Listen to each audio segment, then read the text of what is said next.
What's approaching the supreme moment, reality striking closer than it seems, don't it? Go ahead. What's good? Alright, let's start another session and showcase, test out another unit. This is going to be the Rolled by Bloodlust Android 17, the Dokkan Awakened version. So let's cover the stats a little bit. As always, definitely make sure to like the video and subscribe to the channel if you're new. Leader skill, he's got agility, intelligence type, plus 3 key, HP attack and defense increase of 30%. Super attack is the power blitz, causes supreme damage to enemy and greatly lowers defense. Passive skill is the signal fire of rebellion, agility, intelligent type, key plus 2, attack and defense increase of 25%. So pretty decent passive skill there, and helps out the team overall. In terms of link skills, he's got the Innocence, 10% toward attack. Twin Terrors adds plus 2 key. Android Assault would increase defense by 1,000.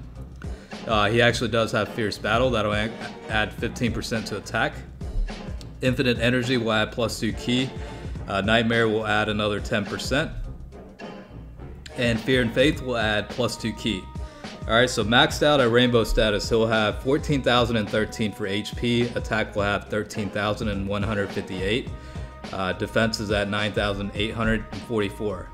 He does have the 12 key multiplier at 130%. And again, he does Dokkan Awaken from the Hell and Earth in Unison Android number 17. And you know, his SA is semi-farmable, I guess, with the SR versions that do drop in the banners. So that's kind of, for my main account, that's kind of what I've been using to max SA for both this guy and the Hellfighter 17. So with that in mind, let's kind of, you know, see how he does on a team setup. I'm going to be going with an extreme agility team, just because unfortunately this guy doesn't fall into a category just yet, but more than likely at some point in the future he's going to be part of, I'm guessing there's going to be an Android category. So once that comes out, these guys could probably be beefed up a little bit and perform a lot better. More or less, like I said, you know, he is hitting for about 610,000 with the critical, and he's hitting about 365 with the additional attack, but more or less he does provide the support for the rest of the team in terms of the agility and intelligence types, with, you know, the boost of attack and defense of 25% toward you know, the rest of the team. That definitely does kind of help out, in addition to, you know, the key boost of 2. That's a pretty decent package overall. It's a passive, I wouldn't say support unit, but he could certainly serve as that function. For the most part of this video, you're going to see him linked up with the Super Android 17. I'll mix it up a little bit, kind of bring in LR Androids, in addition to the what is that? The Rildo card that does provide, you know, the key and attack and defense boost for extreme agility types. I've also included the Super Janemba agility version as well. He provides decent links with this guy. So yeah, for the most part, the links that I guess I would say most important for this guy is, you know, in terms of team building, would be, you know, the Innocence, Twin Terrors, and Android Assault. Those all can be, for the most part, fulfilled from linking up with different types of Android units. But other than that, like Fierce Battle is probably, you know, a good one that adds 15%, and then Nightmare is also another one that adds 10%. There's several units that do have the Fear and Faith link skills, so I think as long as they share, you know, 3 to 4 link skills with this guy, he's more than capable of doing pretty decent. So yeah, let's go ahead and see how he does in Dokkan mode here.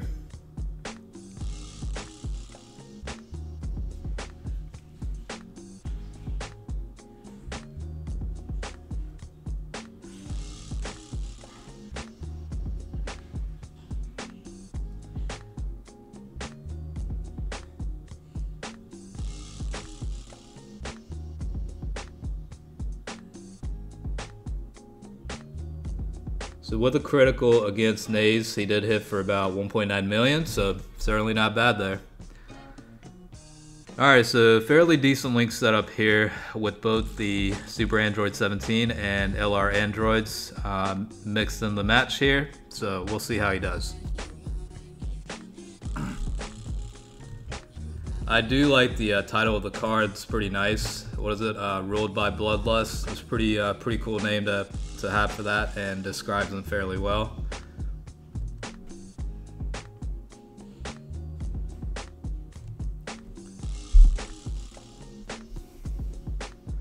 So like I said, he does definitely help out the rest of the team through his passive skills. Now his essay does have the ability to greatly lower defense for the enemy. How applicable that is nowadays, it's debatable, I guess, because some of the newest Dokkan event bosses they're pretty much immune to that kind of restriction. But you know, I mean, it still serves its purposes, and overall he's got kind of a balanced setup. So he's not you know, too bad, in all honesty. I mean, if you're lacking the top tier units and you're looking for either, you know, a villains type or, you know, even an extreme agility team, I mean, he could certainly fit the bill for that.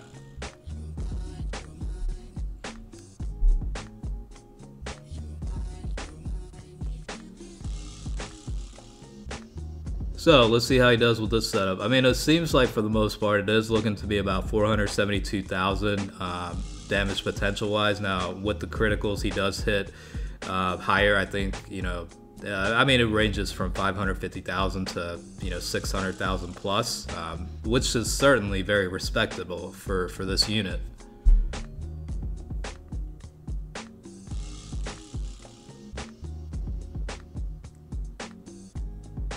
Now, given with the top tier units, you know, I'm thinking, you know, factoring in type disadvantage and all that, I mean, he's not going to hit anywhere close to that amount. But again, you know, he could certainly fit the bill in terms of supporting the rest of the team through his passive skills, you know, with that ki boost and 25% increase to attack and defense. I mean, certainly could help out here. So let's see how he does with against Super Saiyan 3 Angel Goku.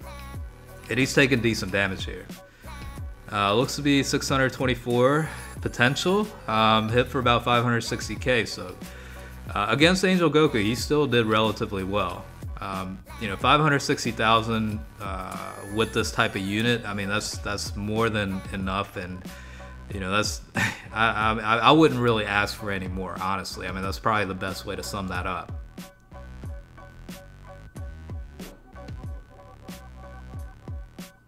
And I am going to be working on the intelligence type Hellfighter 17. I actually do like that card a lot. It's just, I've been debating whether to feed him orbs or not. That's basically what the debate's been. I actually have 3 of his dupe hats unlocked in my main account, and his essay's maxed. So I went ahead and farmed his essay with the SR, you know, Hellfighter 17 cards that drop in the banners. So yeah, his essay's maxed. So I'll probably be planning on doing that at some point within the next few days.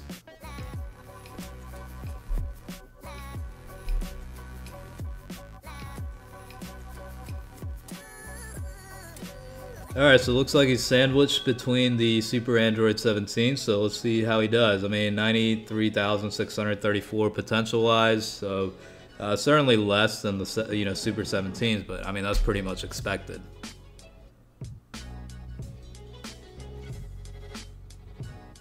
So yeah, again, about 472,000 potential with the critical, you know, 480,000, so definitely respectable there. No complaints, really.